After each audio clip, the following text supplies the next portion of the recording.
Well, I'm John Carfagno. I am the Director of Learning and Audience Engagement here at the Grand Rapids Art Museum. And I am just so excited to see you all here tonight at Graham. Thank you all so much for coming out. Today is a very special evening. It's my favorite day of the year, each year when we host our Language Artists Culminating Celebration. And there's a little bit of a secret I want to tell you. Tonight, we have the museum all to ourselves.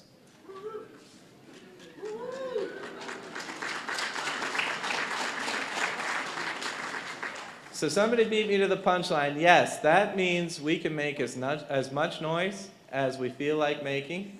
We can laugh, we can celebrate, we can have some fun, because that's really what tonight is all about. So I wanted to start by recognizing some very special people. Our third graders who have works of art on view in tonight's very special exhibition. So if you are a third grader that has an animal on view, please put your hands up nice and high so everyone can see them.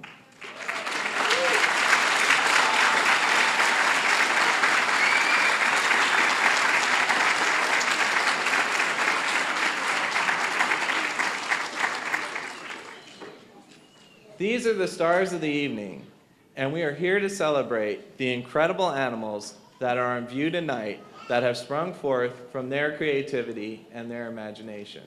So now, third graders, I want you to think a little bit about the animal that you created. I do this each year, and every year it gets louder and more fun. So can you picture the animal that you created, him, her, or it? If you can, when I count to 3, I'd love for you to make the noise that that animal would make. Are we ready? Okay. 1, 2, 3.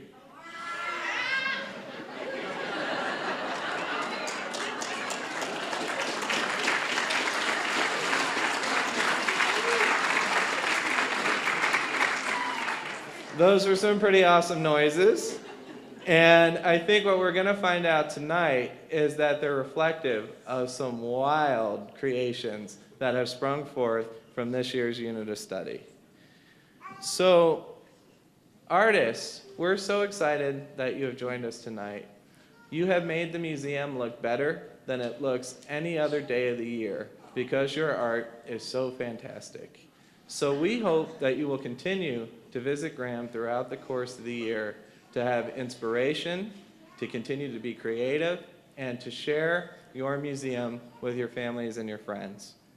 And parents, while you're here tonight, I invite you to ask your students to show you around. I was fortunate. I always, every year, carve a few hours out of my day to come up to the galleries and see the students when they're doing their tours, and I can tell you, they know an awful lot about Graham, and they can share our collection with you in a way that nobody else can. So I want to test this out. Third grade students, if you remember a work of art from your field trip, can you put your hand up nice and high? Okay. Now if you are a brave soul, leave that hand up, and I'll ask you to tell our group a little bit about what you saw. Okay, I see some big hands.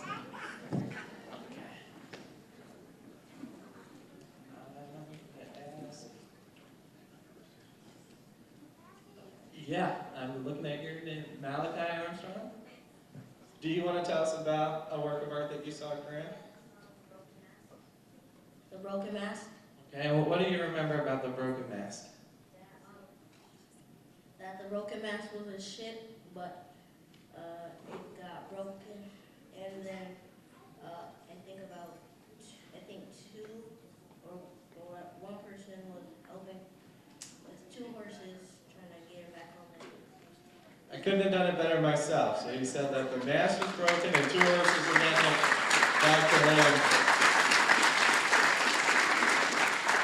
And what I love about the broken mask is that it's really about working together, which is what tonight is all about. So I have something here for you that is called a smensel. It's a pencil that smells like a pear and it looks like some other fruit. So here is a smensel for you. And I've seen another hand. I have one more smensel. Sarah, what do you remember? bun-tailed dog. Okay, the bun-tailed dog, what do you remember about that? That it was made all of metal, and the eyes and ears, I think, were balanced.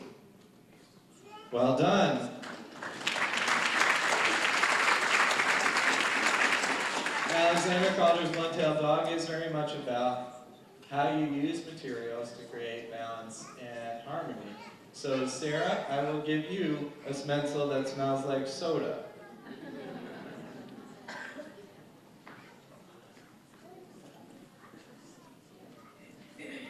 So I am promising that I will be the most boring thing that you see tonight, and I'm going to try to be really, really quick, but there are some folks that I would be remiss not to thank on behalf of Graham.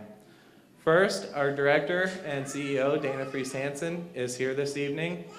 He is committed to making the museum a valuable resource for the community, and we could not do this without his support.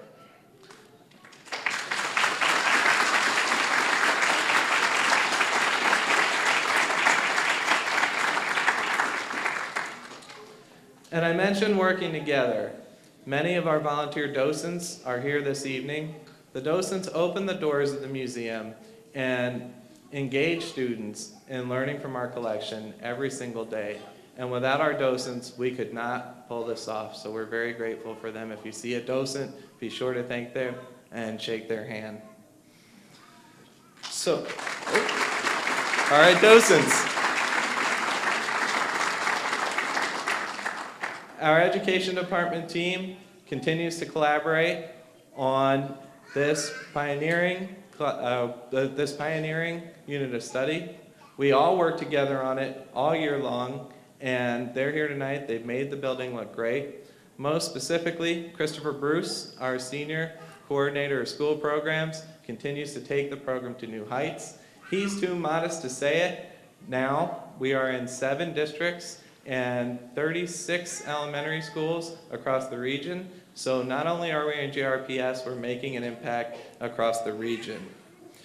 And I have been joined in this journey not only by Chris, but for the last 4 years now, by Barb Wissey and Dr. Cindy Todd, the brains behind this unit of study. And one of the things that I love about Barb and Cindy is that they're committed to kids. They want to see kids be successful. They want to see students who are engaged in their creativity and bringing their hearts and their minds to the museum. And I am just so delighted to share this night with them. And last but not least, on behalf of the museum, an important job for me is to express our gratitude to the incredible staff at Grand Rapids Public Schools. Many representatives from the central office are here tonight who have been with us on all 4 years of this journey, and I can tell you that our community is beyond fortunate to have schools that are led by such supportive and innovative educators. And most importantly, we have our classroom teachers, our principals, our literacy coaches who are on the floor each and every day with the students, making sure that the arts are a part of their curriculum. And they've embraced what is a different way of teaching now for 4 years, and I can tell you the work keeps getting better and better.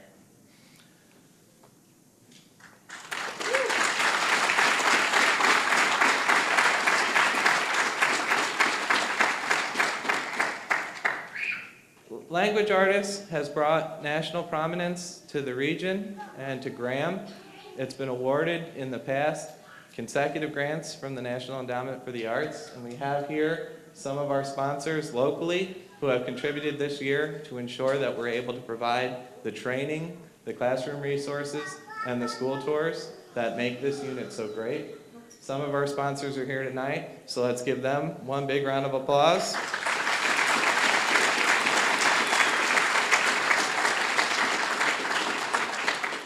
Are your hands getting tired yet? Okay.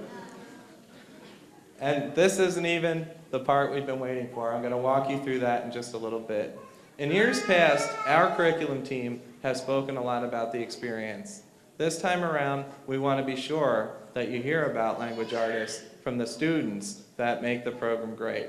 So our agenda tonight, we are going to hear from a featured artist who is going to tell us about the work of art that he created. We're also going to hear from a featured writer.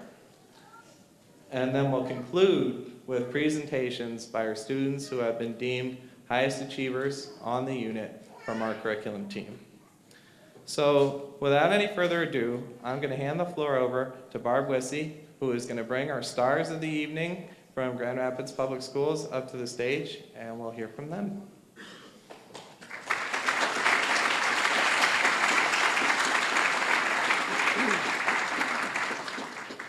Thank you, John.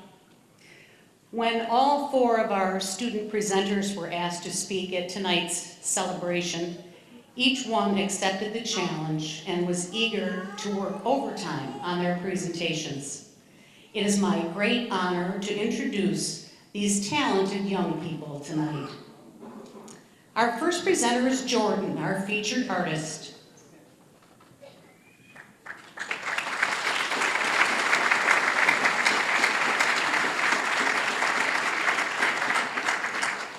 He'll introduce himself and explain the process he used to create his artwork while highlighting some of the criteria required for his composition.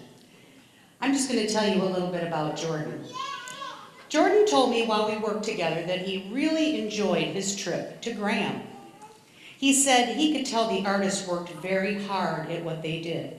So he wanted to work hard on his artwork for this project to make sure he got it right. He said there were many works of art at Graham that he liked, but the ones that stood out for him were the more abstract pieces, or works where artists used unusual ways to create their art. At Coit, where he goes to school, they award medallions for outstanding work in certain areas. He told me he had received a medallion for math and writing this year. So being featured tonight for his outstanding artwork has added to his list of gifts and talents. His art teacher, Karen Brady, describes Jordon as a diligent, creative artist with a big imagination and high expectations for himself. Our featured artist, Jordon.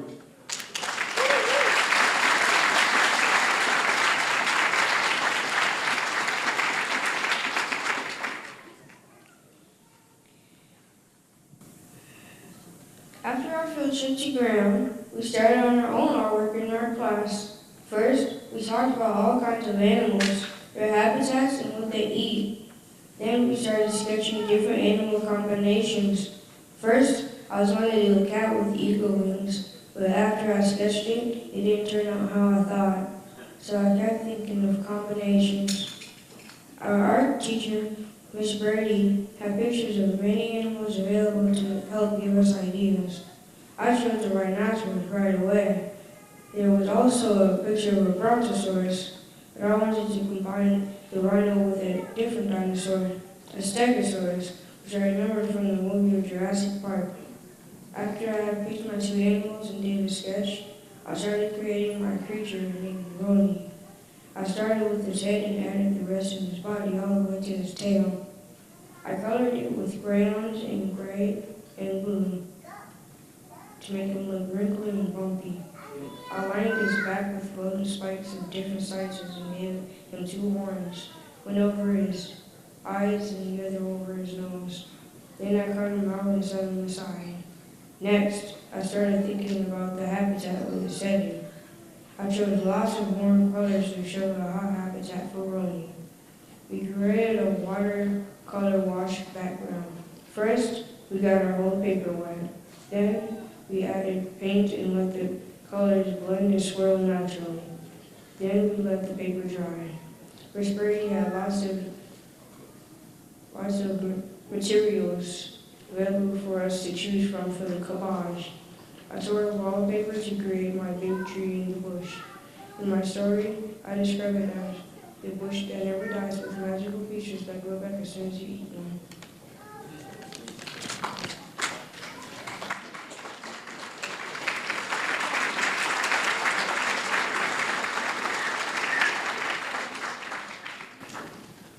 I used construction paper for the volcano and the big rock by the tree. Then I added black torn paper for the dried lava. I also glued little rocks on my picture at the bottom of the volcano. For more texture, I added the cotton ball clouds in the sky.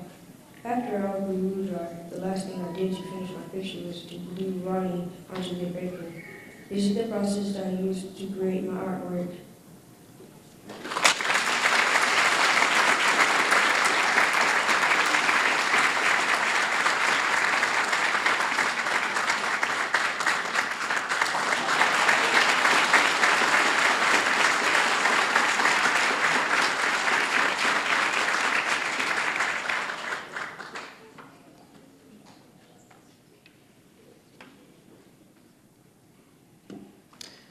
Our next presenter is Noah, who is our featured writer.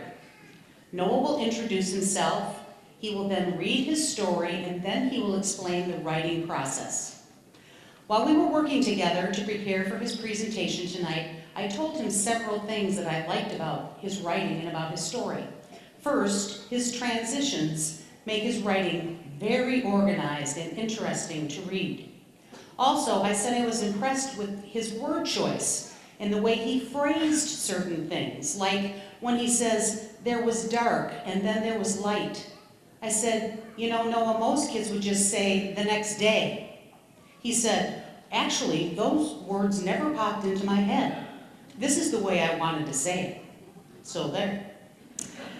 I also asked him how he knew to use an ellipsis where the writer uses the ... He told me he saw it in things that he had read, and he wanted to use it because he knew it meant to leave out information on purpose to make it more exciting and more mysterious. At the end of our first work session, as a gift for being our featured writer, I gave him a spiral notebook for his future writings and a pencil with Yale University written on it. I had just visited Yale about a month beforehand, and I picked up a bunch of pencils with Yale University on them. I asked him if he knew what Yale University was, and he said, oh yes, I want to go there. I really like science. I want to make it to NASA. So with that, I'd like to introduce this young man who clearly has many interests and abilities. Noah.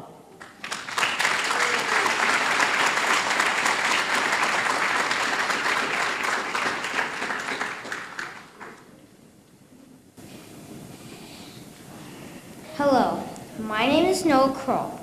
My teacher is Miss Schroeder and my art teacher is Miss Martin. First, I'd like to read my story to you, then I'll explain how I created my writing. Spike the Snaggin. Once upon a time, there were two animals. One was a cross between a snake and a dragon. His name was Spike the Snaggin. Although he sounds scary, he is actually very nice. He was even friends with a goldfish named Sally. Now Spike knew he was scary and wanted at least to be friends with 4 or more animals because it wasn't very fun to play Duck, Duck, Goose with only 2 players. One day, when Spike and Sally were trying to make a little fun out of Duck, Duck, Goose, a bunny hopped out of the bush. Spike saw the bunny and said, hello, do you want to... Huh? Next thing he knew, the bunny hopped away. Man, I wish I wasn't scary like you, admitted Spike to Sally. They both were quiet for a minute. Then Sally offered, I've got it.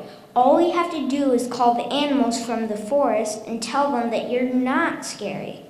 Before they knew it, there was dark and then there was light. Spike and Sally were awake and eating Cocoa Puffs for breakfast. Sally called all the animals on her shell. Everybody came and was scared, but they knew Sally had it under control. Sally said to the animals, I know Spike looks scary, but if he were really mean, I'd probably be in his stomach right now. The animals agreed that Sally did have a point. When the meeting was over, all the animals liked Spike the Snaggin.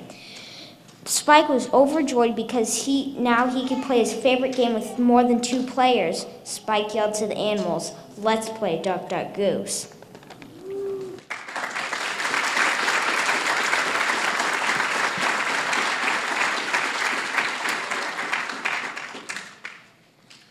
I really like writing. I don't like to write about real things as much as science fiction or adventure, so this story was really fun for me to write. To create my writing, I actually started with the artwork in art class. I went through a bunch of ideas for my hybrid animal. I drew a dragon and an eagle, and I just didn't like the way it looked. Then I thought of an animal everyone was afraid of, so I paired the dragon and the snake instead. I thought the snagging was very scary and cool. For my writing, I knew the beginning and the rest just happened. Having the artwork there made my story so clear to me. I was matching the setting and the details in the picture to write the writing. When I started thinking up the other characters for my story, I thought that Spike's friends would have to be a cute animal that no one was afraid of. Spike was scary looking, so he'd need a nice animal to help him make friends. So I picked a goldfish. No one's afraid of goldfish. I also knew I needed to make up a game for Spike, a reason for the problem and solution. So I thought how funny it would be to try to play Duck, Duck, Goose with just 2 animals. This was why he wanted to make more friends. Duck, Duck, Goose is much more fun with lots of players.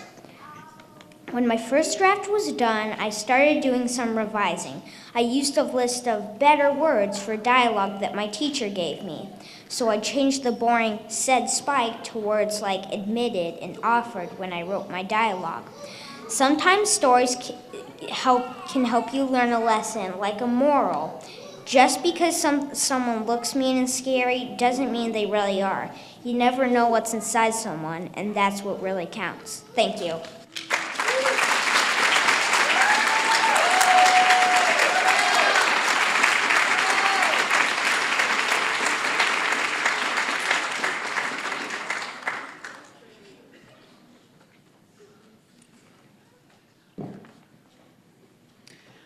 Our first finalist tonight is Jamiyah Charlton.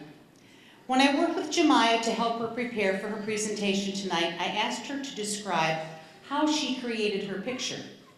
She told me it took several art classes to complete. Her art teacher, Ms. Sharuth, provided lots of materials for her to choose from: string, soft fabric, rough fabric, and different kinds of paper, which you can see in her image. For her writing, Jamiyah told me she used a tree map to plan first. I asked her how she was able to use such detailed descriptions, and she said Ms. Toronto told the class to use their senses to help describe things. I asked her about the suspense in her story, which you will hear, and she explained that she learned that you want to keep the reader interested.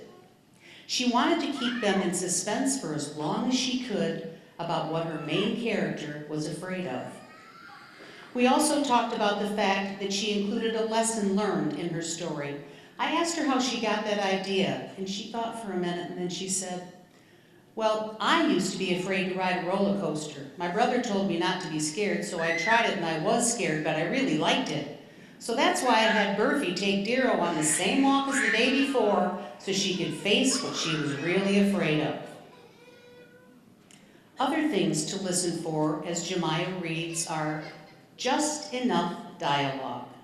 When kids first learn to use dialogue, they sometimes use too much or too little. You'll notice that her dialogue is just enough. Full and complete descriptions, effective transitions and organization, and what we look for the most, the individual voice or personality of the author. Here's Jamiyah.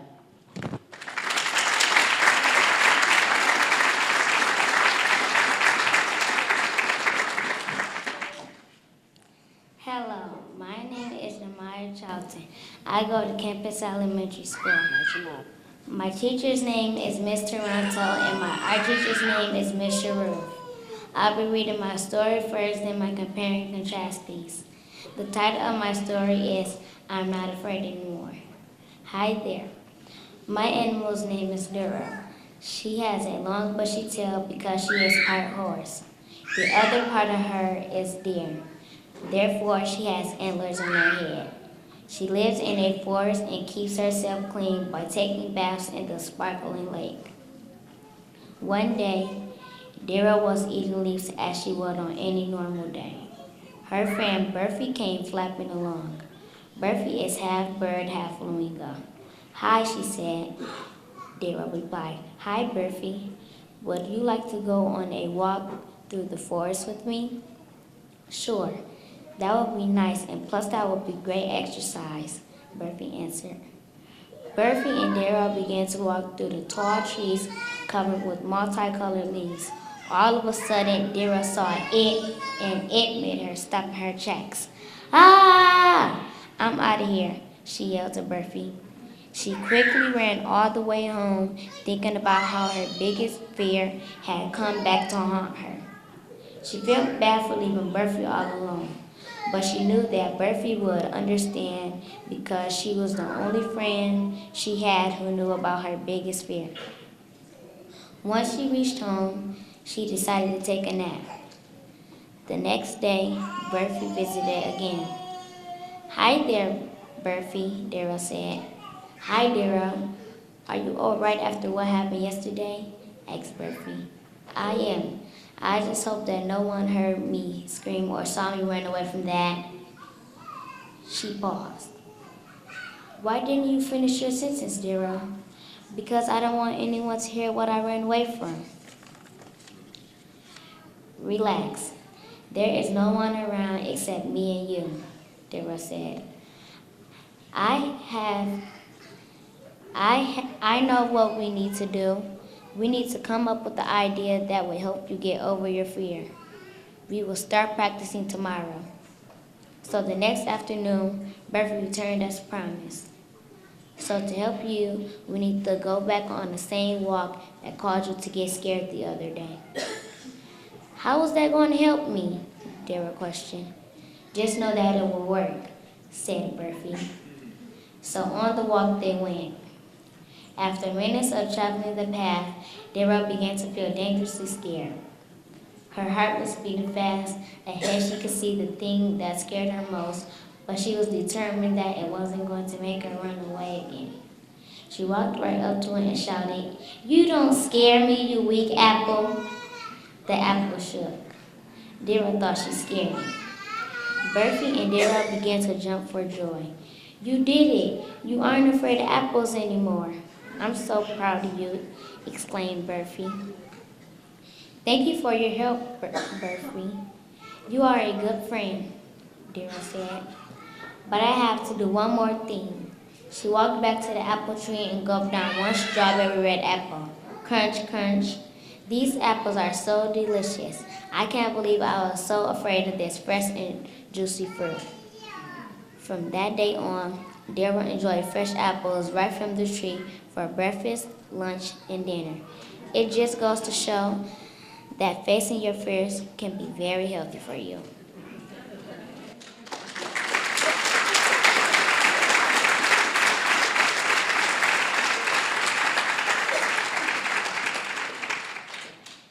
Now I will read my compare and contrast piece. When I look at my picture and the broken mask, there are quite a few differences. One difference is that my animal is part horse and part deer. The Alton uses only a horse. One difference is that my animal is part horse and part deer. The Alton has only a horse. Also, the animals in the broken mask are tame and my animal is wild.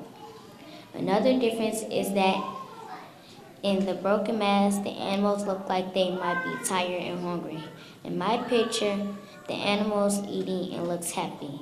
A fourth difference between the two pictures is that the Alton takes place in the water and mine is on land. The last difference I noticed is that my picture has warm colors which make the picture brighter. Alton uses cool colors which make the picture look sad and dark. Similarities between our two works of art are that the animals in both pictures are vertebrates. Also, both paintings have a foreground, a middle ground, and a background. Another way they are alike is both images take place in the daytime.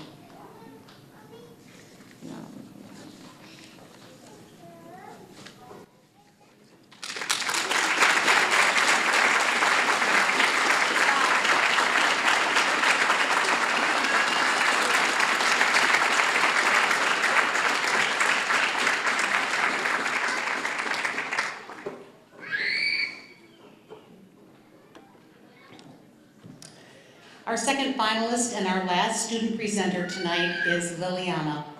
She will introduce herself and then read her narrative and her compare-contrast piece.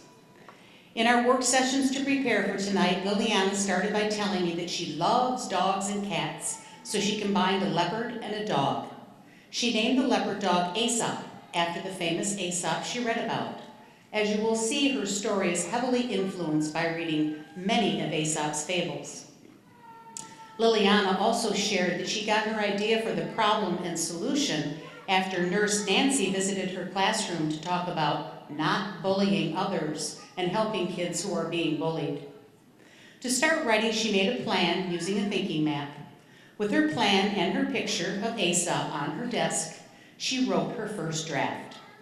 She worked with Miss Clark, the library teacher, who gave her some feedback about how to improve her problem about the animals getting hurt.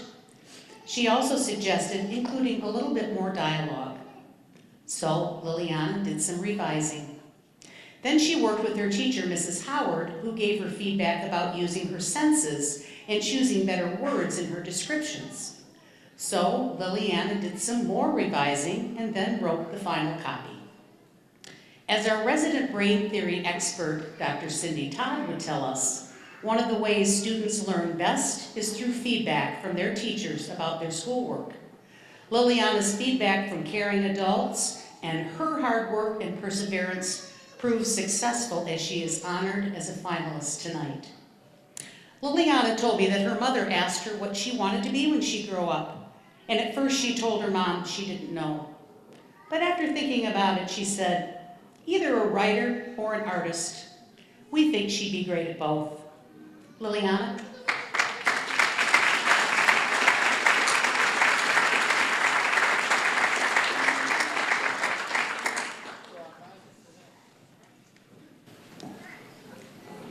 Hello, my name is Liliana Sosa-Garnica. I go to Congress School.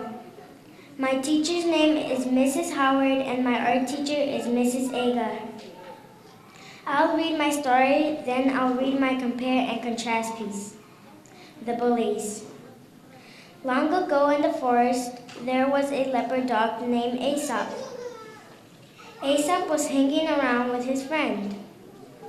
Animals would come and bully Aesop. They would whisper behind his back. Look at that mean and scary leopard dog, they would say. They were bullying him because his teeth were so big. Some animals got scared. Aesop felt sad on the inside. Aesop decided to help other animals by picking them up and by helping them when they got hurt. All of a sudden, a bird fell from the tree. Aesop came and the bird told him, "Please don't eat me." Aesop said, "I just want to help you." Then Aesop put a bandage on him and told him, "Stay here until you feel better." With his excellent ears, Aesop heard a squeaking from across the forest. So Aesop decided to run and see what was going on. Aesop said, "What's going on?" He saw a mouse lying on the forest floor. "I stepped on a thorn," the mouse cried. When he saw Aesop, the mouse begged, "Wait, please don't eat me." Aesop took his teeth and carefully took out the thorn and nicely told him, "There you go." The mouse replied, "Thank you." Next, Aesop heard a bear roar. He decided to go look. He found a bear running around. Aesop said nicely, "Calm down, are you okay?" The bear calmed down and told him what happened. "A leopard beat me," the bear moaned. "Wait, was it you?" "No, I was helping the mouse and the bird. I could help you too," said Aesop. Aesop carefully put a bandage on the bear. Bear said, "Thank you." Then the mouse and the bird came along and said sweetly, "You're not that mean after all." In the end, Aesop learned he could be helpful to animals even if they were mean or scared. Aesop helped all the animals of the forest from that day forward, and they quit their bullying. Now I will read my compare and contrast piece. I will tell you how The Broken Mast by Matthias Alton and my art are the same and how they are different. One way my art and The Broken Mast are the same is they both have cool colors. Another way our art is the same is they both take place during the day. The last way our art is the same is we both have animals. Alton has horses and my art has a leopard dog. Matthias Alton's art and my art are different. One way The Broken Mast and my art are different is my art is bright with warm and cool colors, and his is dark and only has cool colors. Also, Alton's art and my art are different because his art has water and my art has grass in the setting. Lastly, my art and Matthias Alton's art is different because my art is imaginary and his is realistic. Thank you.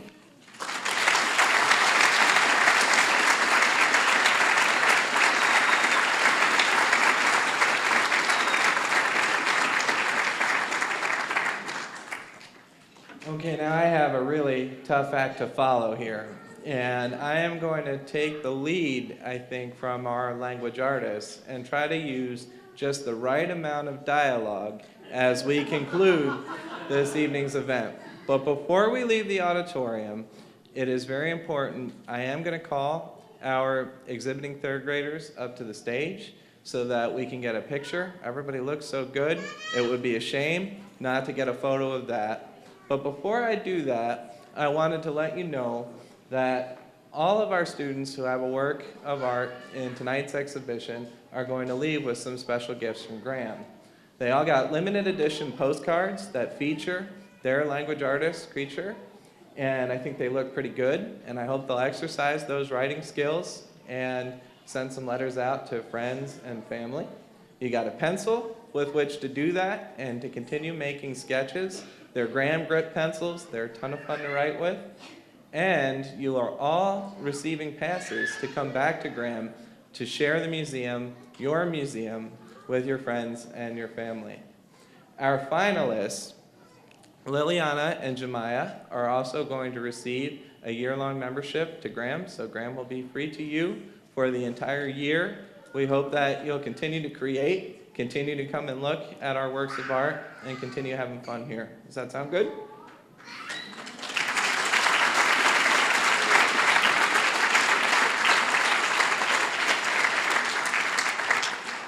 And now I have instructions for our audience members. So as you exit the auditorium, our students are going to be near their works of art, not only for more pictures, but also to share a little bit more about their writing and creating journey. And I think Barb's narratives did a really great job showing how the museum, through collaboration with GRPS and Kendall, was really able to support learning of some essential skills that are going to translate not only across the curriculum this year, but when our students are tested next year as fourth graders on the MEP exam. So ask questions. They have lots and lots to share. We hope that you'll talk to at least 2 of our student presenters today.